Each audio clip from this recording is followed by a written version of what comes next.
Hey everyone, and welcome back to another edition of Wondrous Tones. This is a Eurorack modular series that is focused on just some of the possibilities you can create in terms of patching, in terms of using modules, everything ranging from looking at timbral issues of the qualities of your sound to interesting approaches to modulation, including experimental modulation sources, and also just thinking about all the complexities in terms of being able to route audio and control voltage sources simultaneously in your system.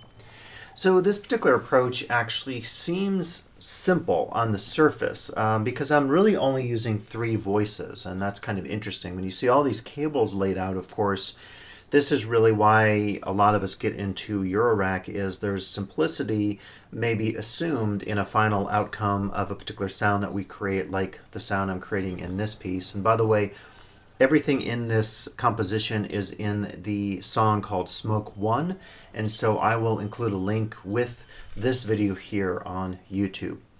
So like a lot of you, probably you're constantly changing your Eurorack cases. I'm doing this all the time. I'm taking out modules, selling modules on Reverb, trying to get that sense of like a perfect mix of modules that I can use in ways to really maximize what I'm trying to do musically, sonically, in terms of all these experiments that I'm engaged in. So probably like you're looking for maybe the perfect combination of modules and something that's reasonable. I think one of the issues that we get into with gear acquirement syndrome is the modular Eurorack world starts to take over our lives. So we start here with the case, and we move over here to another case as we pan over.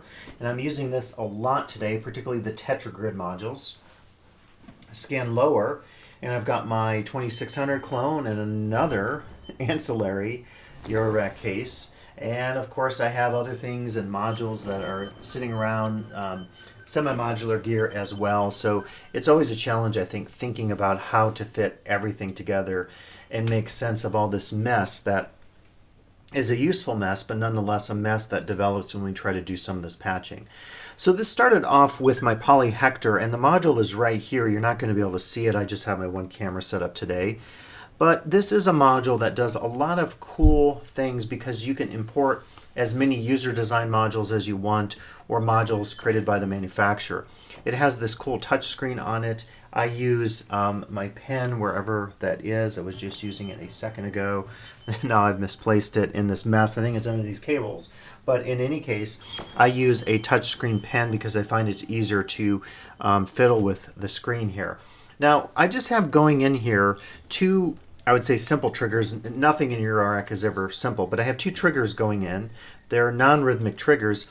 Channel 1, which is a stereo out, is actually going to one of the mutable Platts clones. And you know that all the mutable instrument Eurorack modules have been cloned inside of this. The code is freely available. It's open source. I think Beads, which I just purchased, is not currently available, so I'm not sure if that's going to happen, but Clouds, Platts, all the modules you can think of, Marbles, all available, which is really awesome because then you could take advantage of that in this virtual Eurorack setup in the Polyhector. And they also make the Bebo pedal, which is the exact same but in a pedal format. So I started to trigger the 2 voices here, and I actually began with the inharmonic string oscillator, and I realized it was too similar. So what you'll hear in Smoke, and also you're hearing right now that's being triggered, is one of these is the inharmonic string sound, the oscillator. The other one is the vowel synthesis. So it kind of provides a very cool tone. So what I first do to set this up is I just start a simple trigger. Again, not simple, but I'm using my Tetragrid modules. And if you haven't seen the Tetragrid yet, this is like a game changer. I actually own 2 of these. They are linked together. It's my new favorite module in my case other than Beads. Actually, other than Fold, my new Draw Analog Wave folder, and my Z5000 tip-top effects unit. So I have a lot of favorite modules, and also my new Buchla modules over here to the left. But these are favorites because I realize I can do some incredible patching of modulation. I have 6 of these LFOs going out. I can attach the magnets to this board and create some really incredible modulations. And if you're not familiar with this, once I put one of these on there, And I'm trying to be real quiet. When I did the demo video of the Tetragrid, these are super loud, strong magnets when you hit anything like metal, so I'm trying to be really quiet when I put them on the board. So you're immediately hearing that something is changing because these 30 patch points on this board, this connectivity board if you will, all will respond differently when the patching happens. So as you start to change things on the board, the connections are changing and these will change. They'll change in terms of how they trigger. You might actually get like something more like an audio rate out. You might actually get a total stop of one of those LFOs momentarily. So it's a very cool triggering source. So I'm using all of these, and right now I can't tell you which is going where, of course, but two of these are triggering the Polyhector, which you're just looking at over here. You can't see it directly. But then what I decided is I'm going to take, because this module is it's so amazing, it has 6 inputs. So I can take 2 trigger ins, and then my other 4 inputs I can route however I want with this with these voices. So for example, I decided, okay, I can alter the timbre input, the morph input. I can do volt per octave. I didn't on this one because it tends to be a pretty dramatic effect when you take LFOs from the Tetragrid and route those to your volt per octave. But I routed 4 of these, and so then I came up with this sound that I thought was really cool just in terms of its timbral qualities. And I'll put the headphones on here so I can hear along with you. And of course, if I don't like that, I could change my patching on the Tetragrids. Get something I like. Now, the next thing I was interested in doing, I knew that this wasn't enough. This is a cool sound on its own, but I said, let me route it throughout my system. And I found some pretty cool complementarity here in terms of modules.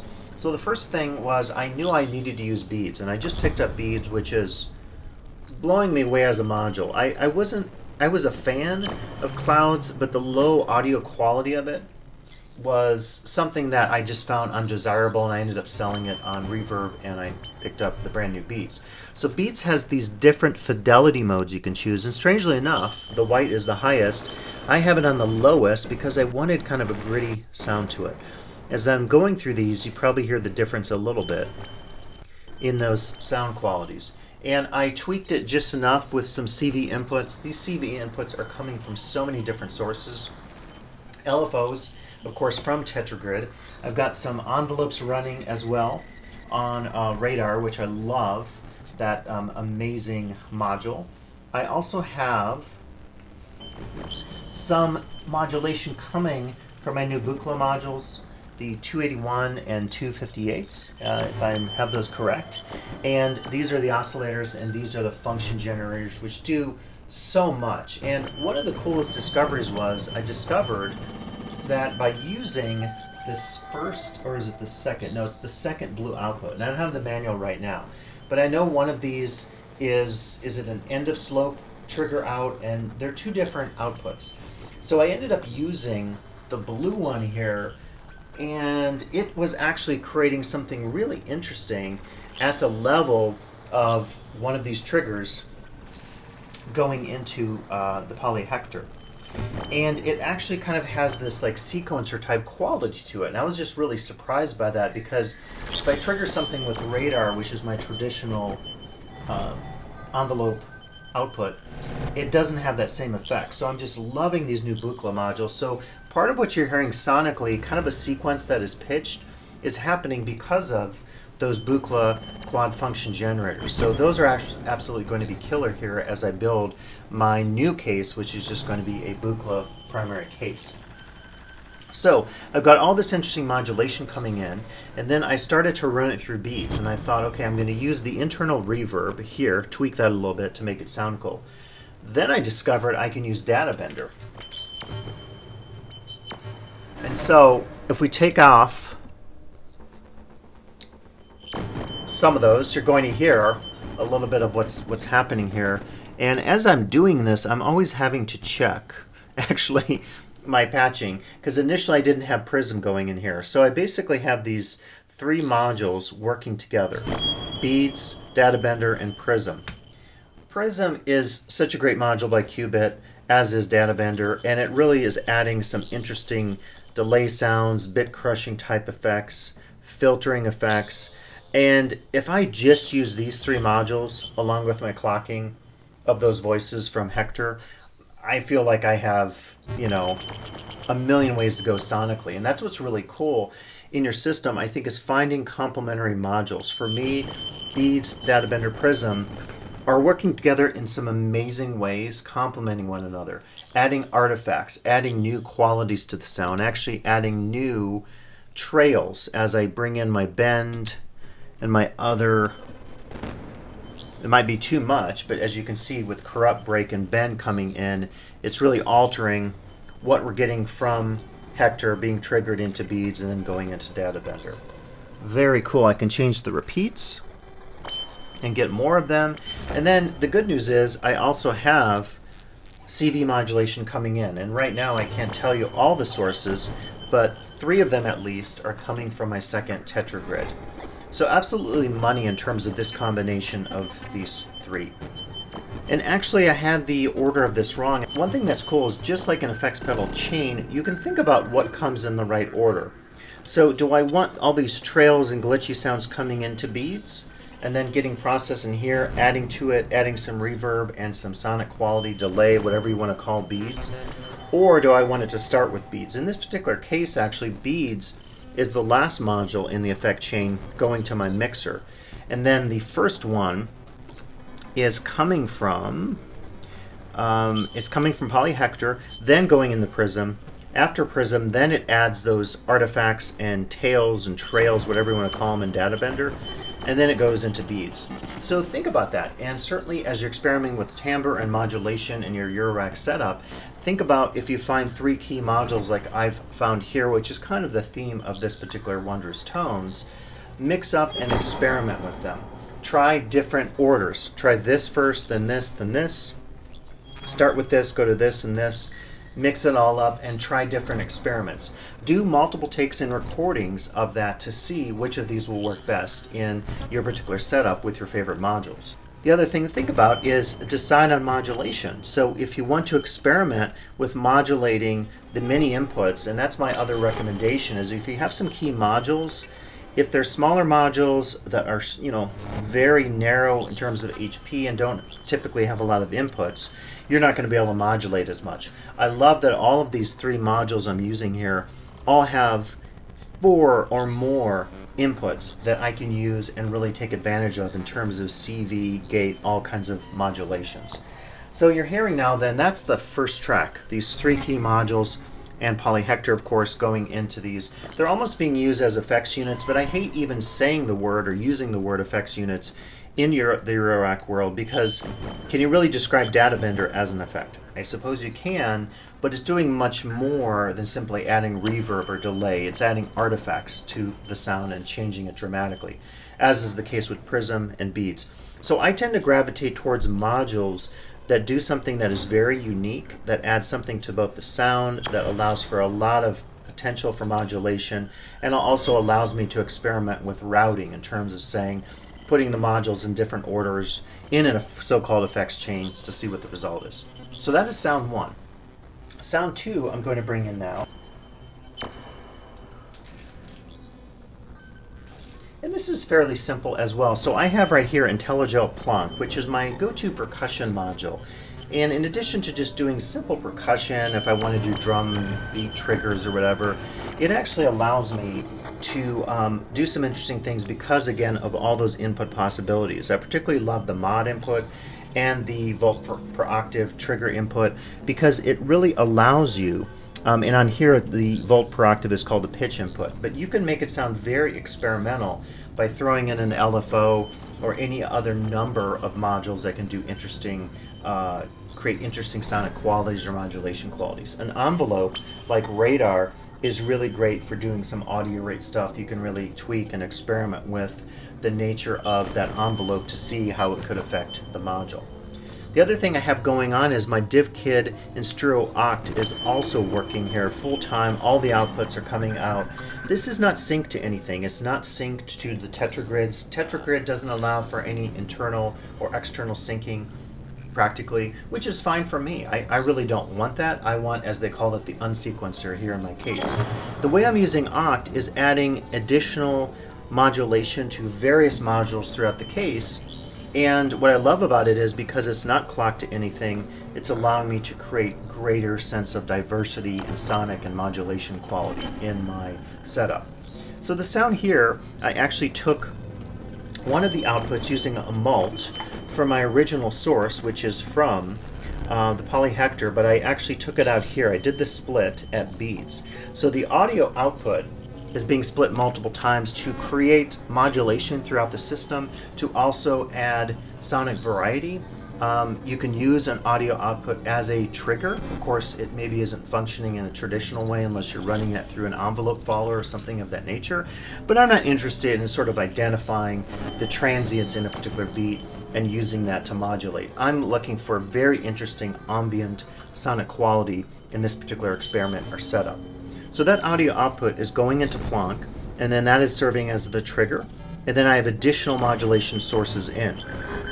That sound is then going out, and I'll just follow it in my chain here, because believe me, this is complex, super complex. That is, let's just unplug it. Yeah, that's going into my Z5000. And this doesn't have a stereo input, but it has a stereo out. So I have running that, the stereo outs, and I have a nice kind of big reverb here. One of the things I love about the Z5000 is the Fidelity Switch. So I can dial back the fidelity, and it functions sometimes like a filter, kind of getting maybe a peak there happening. But it just creates such interesting sonic variety, not unlike my Instruo Versio, which really allows me to do some fascinating things with altering the sonic quality of sound. And that's actually my third voice today. So the Plonk Voice is fairly simple, but I found that when I dialed in the sound, which is called First Contact, which is an oscillator sound, it doesn't really, if you just trigger it sort of in a traditional sense, it's going to give you kind of a long tone, a very long decay tone. I wanted something that had a little more percussive, staticky quality to it, and that's what you're hearing now complementing the Polyhector first voice.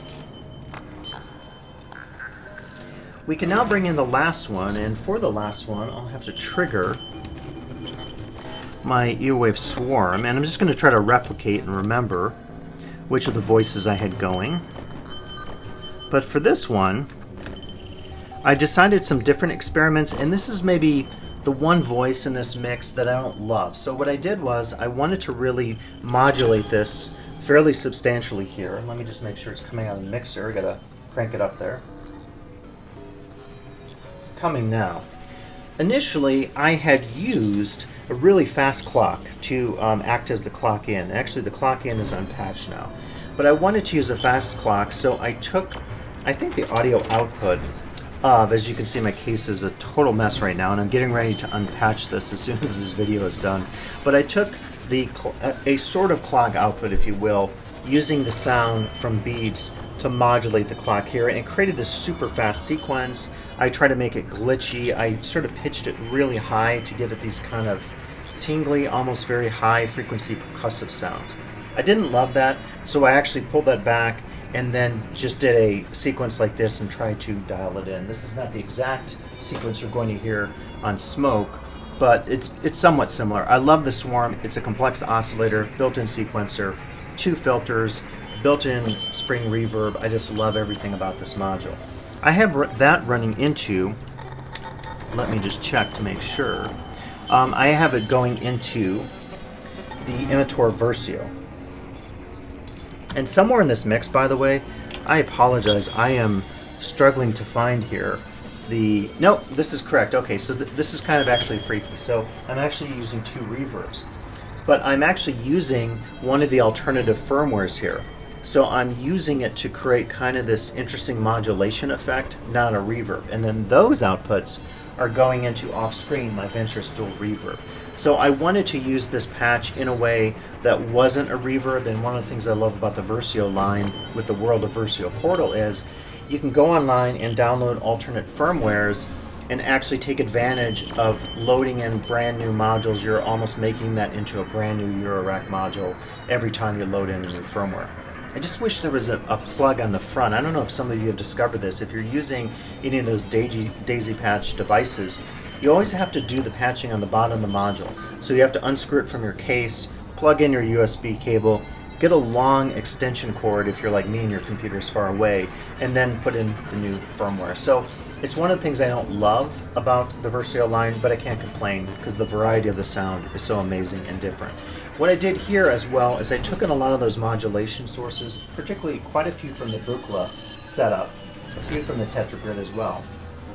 And then I have that modulating using the Versio almost like its own instrument or voice. And that's why I hate talking about effects modules in Eurorack or modular cases, because you can use a lot of them really as oscillators depending on what you're doing. And that certainly goes for beads, even data bender, right? If nothing is plugged in, you could make something interesting, or plug in white noise and you'd have some really cool percussion sounds that defy the idea that these are simply effects modules.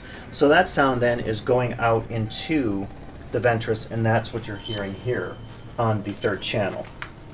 So in today's Wondrous Tones, I just wanted to emphasize that, there's a lot of complexity that you can take advantage of. The theme today has been finding 3 key modules and then using those to full effect. For me, it was starting with Polyhector, running then into beads, data bender, and Prism, then coming up with some complementary sound modules like Plonk and the Eowave, running those into additional effects modules, and all the while taking advantage of all this incredible modulation that you can do in the world of Eurorack. So that'll be it today here in Wondrous Tones. I'll be back with additional videos in the series. In the meantime, be sure to check out Smoke One, which has all the original sounds and patching that I talked about here in this Wondrous Tones video. Thanks for listening. I'll be back soon with additional videos in this series.